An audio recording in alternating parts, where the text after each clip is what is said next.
अभंगामध्ये संत तुकोबाराय आपल्याला समजवत आहे की संत मला जागवतात. जागवतात म्हणजे काय? जागवायला काय घड्याळ नाही घरातली माणसं काही झोपलेली आहेत. कोणत्या झोपेतून जागवताय विचार करा. ते अविद्येतून जागवताय का अज्ञानातून जागवताय? ते शरीराच्या झोपेतून जागवताय का मनाच्या झोपेतून? त्यापुढे संत तुकोबाराय म्हणतात का मला त्यांनी झोपेतून जागवलं, मद निरंतर जागवती, हेच माझ्यावर त्यांचे खूप मोठे उपकार आहे.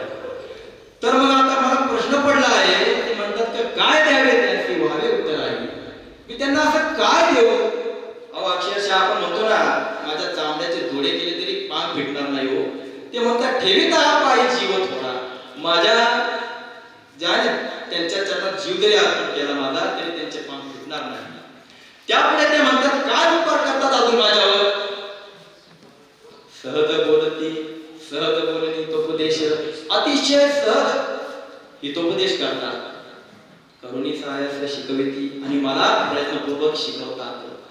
म्हणून काय द्यावे त्यांचे मला समजत नाही. अक्षरशः ते म्हणतात आईसारखं मला सांभाळतात. जसं गाय आपल्या वासराला सांभाळते, त्याला दूध प्राशन करते, तसं मला विचारांचा अमृत संत माझ्यावरती त्याचा वर्षाव करतात. तुका म्हणे वत्स धीरुवेचे चित्ती कैसे मध्ये ती सांभाळत. काय द्यावे त्यांचे व्हावे उत्तर आई, ठेविता पायी जीव थोडा. प्रस्तुत प्रसंगाचे निवेदन विठ्ठल.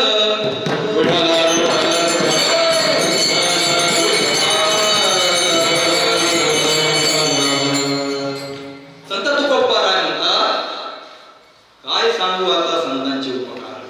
ह्या शब्दामध्ये काय सांगू विचार करा. हा जो शब्द आहे हा हृदयातून निघालेला आहे. बाबांच्या कीर्तनाला मी त्या दिवशी गेलो त्यावेळेस त्यांनी मला कीर्तनात मी ऐकलं 4 वाणी सांगितलं. एक परा, पश्यंती, मध्यमा, वैखरी. त्यावेळेस मला कळलं की तोंडाने जी बोलली जाते ती वैखरी, कंठातून निघते ती मध्यमा, हृदयातून निघते पश्यंती. ही वाणी तुकोबाराय इथं वर्णन करीत आहे. ज्यावेळेस प्रचंड संकटामध्ये आपण असतो आणि अशा वेळी ज्यावेळेस आपल्याला कोणी मदत करतं, सगळे रस्ते बंद झालेले असताना तो जेव्हा धावून येतो त्यावेळेस आपण काय म्हणतो? आता देवासारखा धावून आला. त्यावेळेस आपल्या डोळ्यामध्ये हवाच नसतात, त्यावेळेस शब्द फुटतात, वैखरी वाणी बंद होते, मध्यमा सुद्धा चालत नाही. त्यावेळेस हृदयातून शब्द निघतात. काय सांगू? तुम्ही जर नसते आज माझे काय प्रश्न. हे जे शब्द आहे, ह्या ज्या भावना आहे, या प्रचंड कृतज्ञता पूर्वक आणि भावपूर्ण उच्चारले गेलेले हे जे शब्द आहे. म्हणून तुकोबाराय म्हणतात काय सांगू आता संतांचे उपकार. संतांचे उपकार. आता संतांचे उपकार ते ज्यावेळेस वर्णन करत आहे त्यावेळेस संतांचे वर्णन म्हटल्यावर संत कोण हे तर मला पहिले समजलं पाहिजे. सोपं आहे. कोण संत? सरळ बोलती, सरळ चालती, सरळ सरळ असती, संत तयावती. आम्ही वैकुंठवासी आलो या कारणाशी, ऋषी हे बोलले साच भावे वर्ताया. हे भगवद्गीतेत भगवंत सांगतात ऋषीवीर बहुधा गीतम छंदोवीर विदय पृथक ब्रह्मसूत्र पदश्चैव हेतुर्मद्वीर विनश्यते. ऋषींच्या मार्गाने, संतांच्या मार्गाने, महापुरुषांच्या मार्गाने, निरपेक्ष भावनेने, निस्वार्थ भावनेने जे समाजासाठी कल्याण करतात, उपकार करतात आणि कुठल्याही प्रकारची अपेक्षा करत नाही, माऊली त्यांना म्हणतात संत विठ्ठल.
वृक्ष गोड फळं देतो, सावली देतो आणि अक्षरशः मेल्यानंतर जाळायला लाकडं सुद्धा देतो. असं जे जीवन असतं ते निस्वार्थ निरपेक्ष कर्म करणाऱ्या संतांचं. ते माणसाला समस्त मानवाला कल्याण करण्याचा रस्ता दाखवतात. बघा ना, संत ज्ञानेश्वर माऊली माझ्या डोळ्यासमोर आले. किती त्रास दिला समाजाने. अहो, ज्यावेळेस ते भिक्षा मागायला जायचे त्यावेळेस त्यांच्या भिक्षाच्या ज्या झोळीमध्ये अक्षरशः माती टाकायची.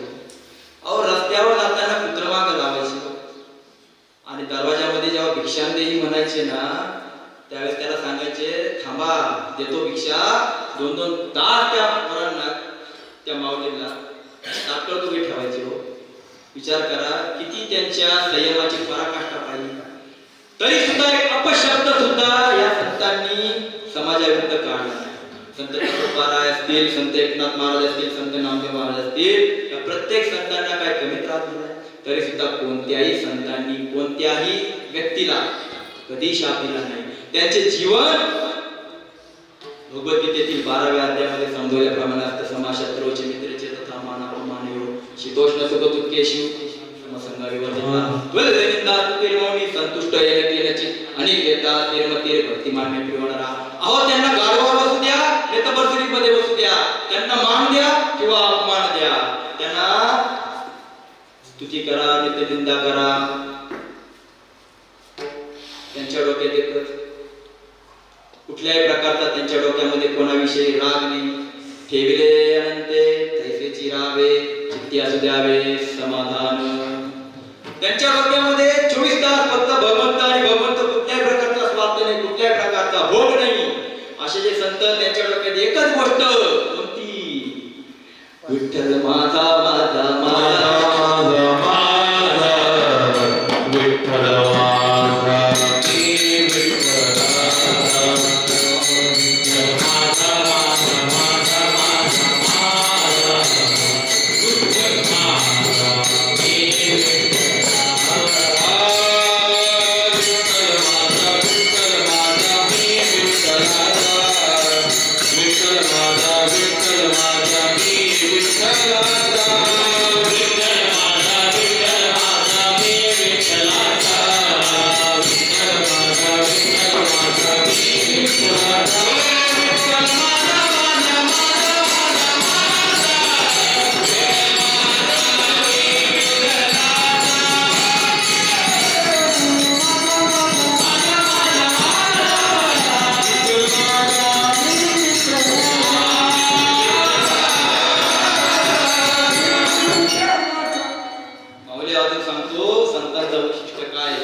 मला भगवद्गीता म्हटलं की डोळ्यासमोर खूप सारे संतांच्या जीवनात ते शोधत आहे.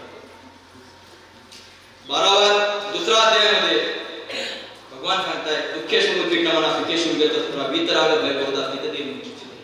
दुःख येवो या सुख येवो, जीवनामध्ये ते नवाच्या आकड्यासारखे जातात. तुम्ही मला हा काय करताय नवाचा आकडा? तो पहिल्यांदा ऐकला.